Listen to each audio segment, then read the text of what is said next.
The air inside the small, dimly lit apartment was thick with desperation. Maria had never imagined that her life would come to this.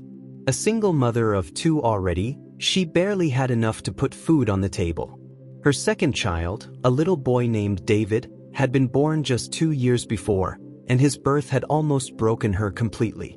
The father had left, like the others, vanishing into the night after empty promises of support and love. She worked long hours at a rundown diner in a bad part of town, her hands cracked from scrubbing greasy plates, her back aching from carrying trays of food to impatient customers. But the tips were never enough. The bills kept piling up, and her children's cries at night, hungry and cold, wore her down like a stone grinding against glass. When Maria found out she was pregnant again, she felt the walls closing in. This time, there would be no escape. No man to help, no way to survive another child. The weight of the new life growing inside her felt like a curse, a heavy chain dragging her deeper into despair. When Savannah was born, Maria didn't even hold her. The nurse brought the newborn to her, but she turned away, unable to look at the tiny, squirming baby wrapped in a pink blanket. She couldn't afford this child, not emotionally, not financially. The thought of another hungry mouth to feed was unbearable. 3 days later, in the dead of night, Maria made a decision. It was one she would never admit aloud but had justified to herself in 100 ways. She wrapped the infant in an old towel, swaddling her as best as she could. Savannah's small face, so innocent, peeked out, but Maria didn't look. She couldn't. She walked swiftly through the alleyways of the city, her heart pounding as if it knew what her mind refused to accept. At the edge of the alley, beside a row of overflowing dumpsters, she stopped. The moon was hidden behind clouds, leaving the city bathed in shadow. Maria placed the baby down, nestled between broken bottles and crumpled papers. Her hands shook. She lingered for a moment, her breath hitching in her throat, but her feet were already turning to leave. "I'll come back," she whispered, though deep down she knew it was a lie. She couldn't come back. She wouldn't. And with that, she walked away, abandoning her daughter to fate, hoping someone, anyone, would find her before it was too late. Stay with us to see how this story unfolds, and while you're watching, drop a quick comment to let us know where you're tuning in from. Also, please like this video now because doing so helps this channel grow. We appreciate you. Savannah's first memory was of sunlight streaming through a window. She was 5 years old, and the light danced across the room, casting golden shadows on the wooden floors of a large, warm house. The sound of her adopted mother's laughter echoed down the hallway. Clara and John Blake had taken her in when she was just a baby, rescuing her from the system and giving her a life she could never have imagined. Clara Blake was everything Savannah could have wished for in a mother, kind, loving, and patient. She taught Savannah how to bake cookies, the kind that filled the house with the smell of cinnamon and chocolate. She read her stories at night, tucking her into bed with a kiss on the forehead. John Blake, a man of quiet strength, showed her the value of hard work and perseverance. He owned a small but successful construction company in Texas, and he taught Savannah from a young age that there was no substitute for effort and determination. The Blakes never hid the truth from her. Savannah knew she was adopted, but it didn't matter. They were her family, and they loved her as their own. She had been found, they told her, by a kind stranger who had heard her crying in that alley and taken her to safety. She was a miracle child, they said, a blessing in their lives. As Savannah grew, so did her ambition. She inherited her father's work ethic and her mother's compassion, blending them into a fierce drive to succeed. By the time she was in college, she had developed a sharp mind for business, with a knack for spotting opportunities where others saw none. Her adoptive parents stood by her, supporting every venture, every risk she took. And by her late 20s, Savannah had built a business empire in Texas, real estate, technology investments, and a chain of luxury hotels that bore her name. She was known as a rising star in the business world, admired for her intelligence and tenacity. The Blakes were proud beyond words. But no matter how high she climbed, there was always a question gnawing at the back of her mind. A question about her origins. Why had her biological mother abandoned her? What had led her to that terrible decision? She hired a private investigator to find out. What Savannah discovered shocked her. Her biological mother was alive and still living in Texas. Her name was Maria Gutierrez, and she wasn't far from where Savannah had built her empire. But she wasn't the woman Savannah had imagined. Maria wasn't living a life of quiet regret or guilt. She wasn't even struggling in the way Savannah had expected. Maria was a cruel, bitter woman, with 2 grown children and a reputation for treating people with contempt. She had never remarried and had clawed her way through life, running a small, unsuccessful business and pushing everyone who tried to help her away. Savannah's investigator had also uncovered a hard truth. Maria had never wanted Savannah. She had made the choice to leave her behind without a second thought. Savannah's heart ached at the revelation, but there was another emotion she hadn't expected: curiosity. What kind of woman could make such a decision? And was there any hope for redemption? Could Savannah forgive the woman who had abandoned her, even if Maria had never repented? There was only one way to find out. Savannah decided on a plan. She would meet her biological mother, but not as the successful businesswoman she had become. Instead, she would disguise herself as a poor, desperate woman seeking work. She wanted to see who her mother really was, not through the lens of pity or guilt, but through Maria's true nature. If there was kindness in her, Savannah would find it. And if there wasn't, well, then she would know. She rented an old, run-down car and dressed in thrift store clothes. Her hair, normally immaculate and styled, was pulled back into a messy knot. She wore no makeup, allowing her face to appear tired and worn. She practiced her story, a woman fallen on hard times, looking for a chance to earn enough to survive. When she arrived at Maria's house, a small, dilapidated structure on the outskirts of town, her heart raced. She knocked on the door, clutching her thin jacket around her, trying to suppress the emotions swirling inside her. The door swung open, revealing a woman with sharp eyes and a sour expression. Maria Gutierrez stood before her, her arms crossed and her face lined with years of bitterness. "Yes?" Maria snapped. "What do you want?" "I'm here about the housekeeping job," Savannah said quietly, her voice trembling slightly. Maria eyed her suspiciously, then shrugged. "Fine. Come in." From the moment Savannah stepped into that house, she knew her biological mother hadn't changed. Maria was harsh, barking orders at her, criticizing everything she did. The house was small but cluttered, and Maria made Savannah clean every inch of it.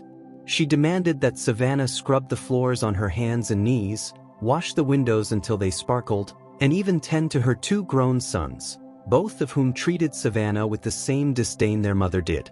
Savannah endured it all. Each insult, each degrading comment felt like a test she had to pass. Her hands were blistered from the scrubbing, her back sore from bending over, but she didn't break. She wanted to see if there was any moment where her mother might show a glimmer of kindness, some sign that beneath the hardened exterior, there was a heart. But there was none. Maria was relentless. She criticized Savannah's work, called her lazy, and even denied her proper meals. She made her sleep in a small, cold room at the back of the house, refusing to let her eat with the family. Savannah watched it all, her emotions simmering beneath the surface. She had hoped for more. She had hoped for some small sign that her mother regretted her actions, that she was capable of kindness.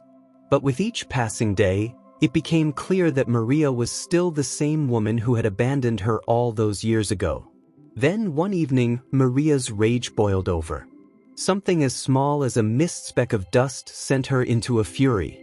She lashed out, striking Savannah across the face, knocking her to the floor. "You're useless," Maria screamed, her voice dripping with venom. "You'll never be anything more than a worthless servant."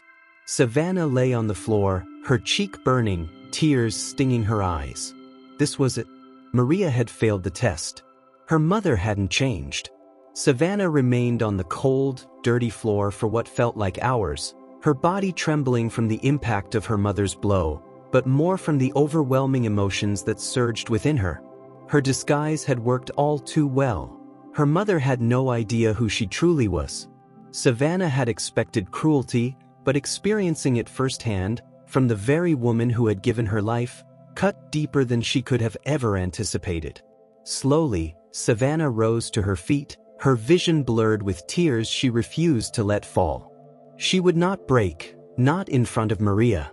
She had endured enough. Without a word, she wiped the blood from her split lip and walked to the small, drafty room where she had been sleeping. Her heart was heavy, her mind spinning with 1,000 thoughts, but the most pressing one was clear. It was time to leave. Her plan had been to stay longer, to try and find some redemption in her mother's heart, but there was none to be found. Not here. Not in this house. The next morning, before the sun had risen, Savannah packed the few belongings she had brought with her. She had no need for an elaborate goodbye. There was nothing left to say. She left a brief note on the kitchen counter, "I quit," and walked out of the house without a backward glance. As she drove away in the beaten-up car she had rented, the exhaustion of the past weeks began to lift, replaced by a sense of clarity. She had tried. She had given her mother a chance, but now, she could walk away with no regrets. Her life, her success, had never depended on Maria's acceptance or love. And now, more than ever, Savannah knew her true family had always been the Blakes, the parents who had loved her, supported her, and taught her the value of kindness and hard work. Maria Gutierrez sat at the worn kitchen table, staring at the note the maid had left. She crumpled it in her hand, her lips twisted in disgust. "Good riddance," she muttered under her breath. But even as she said it, something gnawed at her. There had been something different about this maid, something she couldn't quite put her finger on. The way the girl had looked at her sometimes, with eyes that were too knowing, too full of pain. Maria brushed the thought aside. It didn't matter. Another maid would come. They always did. Yet, as days turned into weeks, Maria found herself struggling. Her business, small as it was, had been failing for years. She had scraped by, using every trick she knew, but now even those weren't enough. One by one, her clients disappeared and her debts mounted. The walls seemed to close in around her as bills went unpaid and the bank began sending notices. Her two sons, David and Luis, both in their 20s, were of no help. They had grown up watching their mother struggle and had learned little more than how to demand and take. Neither held steady jobs, and both treated Maria more like a servant than a parent. They never asked where the money came from, they only cared when it wasn't there. Then the unthinkable happened. Her youngest son, David, fell gravely ill. What began as a fever turned into something far worse, something that left him weak and bedridden. The doctors ran tests, and the diagnosis was devastating, a rare condition that required expensive treatment. Treatments Maria couldn't afford. Desperate, Maria went from hospital to hospital, begging for help, but no one would treat him without payment up front. She was drowning in debts, her business in ruins, and now her son was dying. For the first time in years, Maria felt helpless. The iron grip she had kept on her life was slipping, and there was nothing she could do to stop it. One evening, as Maria sat beside David's hospital bed, the air thick with the scent of antiseptic and despair, the television in the corner of the room flickered to life. Maria paid no attention to it at first. It was just background noise, a distraction from the reality of her son's labored breathing. But then, a familiar face appeared on the screen. Maria's eyes narrowed as she leaned forward, her heart skipping a beat. The woman on the TV was glamorous, poised, her smile confident and radiant. But it was the name beneath the face that sent a shock through Maria's body. Savannah Blake, Texas' youngest billionaire, makes history with new venture. Maria's breath caught in her throat. Savannah. The name echoed in her mind, stirring memories she had long since buried. That maid, the one she had beaten and thrown out. Her face had been familiar, hadn't it? The way she had looked at Maria with such pain. It couldn't be, could it? Maria's hands shook as she reached for the remote, turning up the volume. The news anchor spoke in reverent tones about Savannah Blake's business empire, her generosity, and her rise from humble beginnings to one of the wealthiest women in Texas. Maria's heart raced. The pieces were falling into place. The maid who had worked in her home, the girl she had mistreated so brutally, was her daughter, the daughter she had abandoned all those years ago. Maria felt the room spin around her. Savannah, the baby she had left in that alley, the child she had tried so hard to forget, had come back into her life, and she had never even recognized her. And now, Savannah was rich, powerful beyond Maria's wildest dreams. The weight of the realization crushed her. What had she done? All these years, she had lived with bitterness, with resentment, pushing away everyone who tried to get close to her. And now, when she needed help more than ever, her own daughter was the only one who could save her son's life. Tears filled Maria's eyes as she rushed from the hospital room. She didn't know where she was going, only that she needed to find Savannah. She needed to beg for her forgiveness, to ask for help, for David's sake, if not for hers. Savannah stood in the hospital's private waiting room, gazing out of the window as the sun set over the horizon. She had been preparing for this moment. The private investigator she had hired had kept her informed of Maria's downfall, of David's illness, and the desperate state of her family. She hadn't intervened. Not yet. She had wanted to see if Maria would reach out, if there was any chance for reconciliation. And now, it seemed that moment had come. Maria stumbled into the room, her face streaked with tears, her hands trembling as she clasped them together in front of her.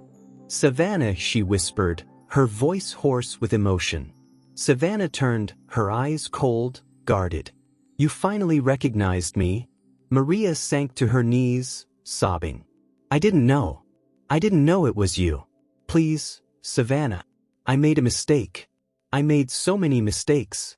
But David is your brother and he needs you."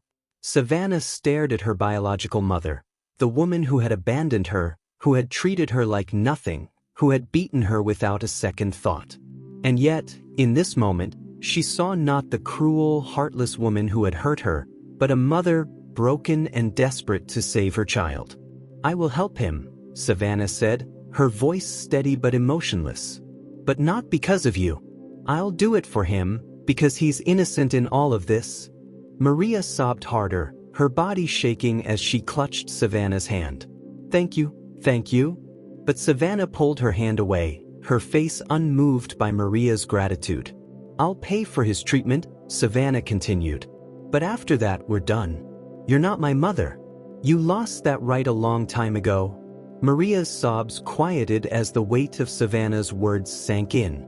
She had lost everything, her pride, her business, and now, the chance at forgiveness from the daughter she had abandoned. David's treatment was successful, and Savannah paid for everything. She ensured he had the best doctors, the finest care, and a chance at a full recovery. But after his release from the hospital, Savannah made good on her word. She cut ties with Maria completely.